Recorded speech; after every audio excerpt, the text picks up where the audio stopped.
कुरुलमध्ये महात्मा बसवेश्वर जयंतीनिमित्त आमदार राजू खरे यांच्या हस्ते प्रतिमेचं पूजन व मिरवणुकीला सुरुवात.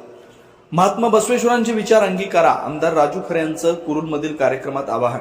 आमदार राजू खरे यांनी कार्यक्रमाच्या आग्रहाखातर साजरी केली हलगी डान्सने बसवेश्वर जयंती. कुरुलमध्ये चैतन्याचं वातावरण. कुरुल येथील शिव बसव प्रतिष्ठानच्या वतीनं महात्मा बसवेश्वर जयंती अत्यंत उत्साहात साजरी करण्यात आली. या सोहळ्यासाठी आमदार राजू खरे यांनी विशेष उपस्थिती दर्शवली.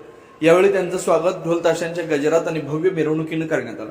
प्रतिमा पूजन आणि दर्शन. कार्यक्रमाच्या सुरुवातीला आमदार राजू खरे यांनी महात्मा बसवेश्वर यांच्या प्रतिमेला पुष्पहार अर्पण करून अभिवादन केलं. यावेळी त्यांनी बसवेश्वरांच्या विचारांचं स्मरण करत उपस्थितांशी संवाद साधला.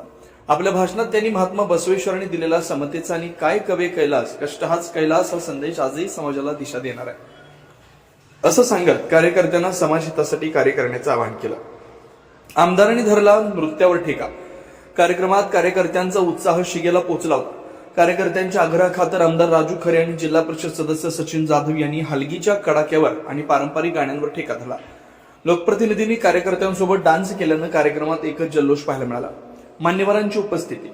या सोहळ्याप्रसंगी अनेक प्रमुख पदाधिकारी आणि ग्रामस्थ उपस्थित होते, ज्यात प्रामुख्यानं धनाजी माळी पंचायत समिती सदस्य, सचिन जाधव जिल्हा परिषद सदस्य, नामदेव निकम, विनोद आंबरे, लक्ष्मण भालेराव, विशाल लिगाडी, प्रकाश आंबरे यांच्यासह शिव बसव प्रतिष्ठानचे सर्व पदाधिकारी आणि कुरुलमधील ग्रामस्थ मोठ्या संख्येने उपस्थित होते. शिव बसव प्रतिष्ठाननं केलेल्या शिस्तबद्ध नियोजनाचं सर्व स्तरातून कौतुक होत आहे.